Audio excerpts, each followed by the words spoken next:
Heureux de vous retrouver pour cette nouvelle édition. Voici les grandes lignes.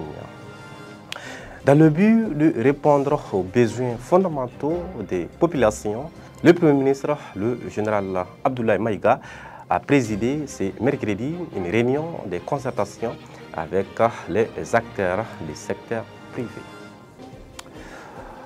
Le lancement officiel de l'assurance volontaire pour la culture AVOC a eu lieu ce mercredi 23 avril au Centre international des conférences de Bamako.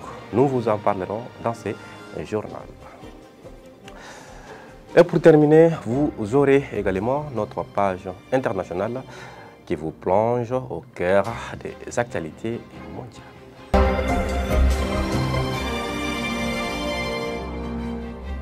Je disais tantôt, le Premier ministre, le général Abdoulaye Maïga, a présidé ce mercredi la 5e réunion de concertation avec les acteurs du secteur privé au cœur des échanges, la mise en œuvre du plan d'action visant à répondre aux besoins fondamentaux des populations. Écoutons le chef du gouvernement pour plus de précisions. Votre présence en grand nombre, et cela depuis la mise en place du cadre de concertation, témoigne encore de l'intérêt grandissant que vous ne cessez d'accorder à la nouvelle dynamique créée entre les secteurs publics et privés pour examiner des préoccupations fondamentales et d'y apporter des solutions appropriées. Nos différentes rencontres m'offrent toujours l'occasion de vous demander de maintenir le cap afin d'assurer l'atteinte des objectifs fixés par son Excellence le général d'armée Assimi Goïta, président de la transition, chef de l'État, dans la lettre de cadrage qui m'a adressé plus particulièrement l'axe 3 relatif à la satisfaction des besoins élémentaires des populations grâce à une économie forte et l'axe 6 relatif à l'apaisement du climat social. Le lancement officiel de l'assurance volontaire pour la culture AVOC a eu lieu ce mercredi 23 avril au Centre international des conférences de Bamako. Cette initiative s'inscrit dans le cadre du projet Mali Culture 2025 décrété année de la culture par le président de la transition, le général Assimi Goïta. L'artiste et comédien Kari Bogoba Koulibaly nous livre ses impressions. D'abord, dédier une année au monde de la culture. Pour cela, je remercie les plus hautes autorités du pays.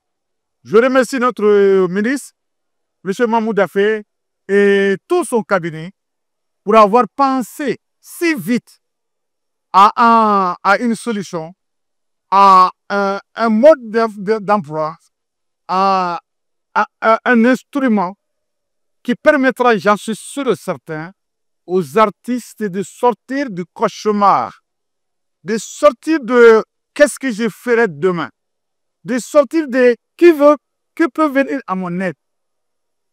Évidemment, nous sommes un pays d'entraide. C'est un pays de social. Mais il faudrait que chacun, dans ce qu'il fait comme activité, puisse être garanti non seulement pendant son temps d'activité, mais aussi pendant son temps de repos. Et c'est justement l'AVOC.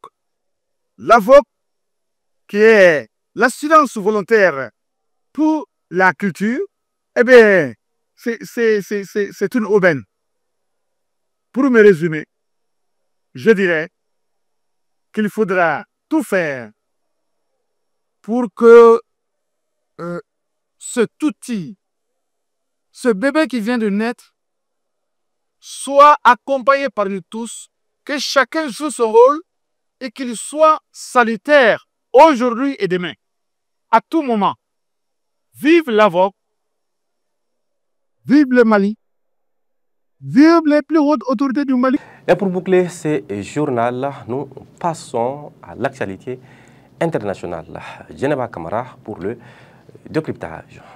Hors de nos frontières au Sénégal, le Conseil constitutionnel du Sénégal a invalidé mercredi la loi révisant l'amnistie votée sous l'ex-président Macky Sall, la jugeant contraire à la Constitution. Adoptée à la demande des nouvelles autorités, la nouvelle loi permettait de lever partiellement l'immunité pour les violences politiques commises entre 2021 et 2024. Elle ouvrait donc la voie à des poursuites pour certains crimes graves commis lors des violences politiques de 2021 à 2024. Partons maintenant au Ghana où la session extraordinaire du Conseil des ministres de la CEDEAO s'est tenue du 22 au 23 avril 2025 au Ghana sur le plan d'urgence et les modalités du retrait du Burkina Faso, du Mali et du Niger de l'organisation. Cette réunion, mandatée par les chefs d'État et de gouvernement lors de sa 66e session ordinaire, a pour but d'analyser les plans d'urgence et les mécanismes de séparation, y compris l'impact sur les programmes régionaux, la relocalisation des institutions et la continuité de la libre circulation des personnes et des biens dans la région. Terminons cette actualité internationale en RD Congo où le gouvernement congolais a pris une série de mesures contre l'ancien président Joseph Kabila, des jours après son retour d'exil. L'ancien président congolais Joseph Kabila, qui a atterri à Goma sous contrôle du M23, est dans le collimateur de la justice pour sa proximité avec la rébellion soutenue par Kigali. Dans un communiqué publié samedi soir, le ministère de l'Intérieur a annoncé la suspension du parti politique de l'ancien président et ordonné la saisie de ses biens, accusant l'homme de 53 ans de haute trahison en raison de ses liens présumés avec le groupe rebelle M23 soutenu par le Rwanda. C'est tout pour l'actualité internationale d'aujourd'hui. Et voilà ce qui met fin à cette édition. Merci à vous de l'avoir suivi. Et excellente soirée à toutes et à tous sur Indomédia. Merci beaucoup.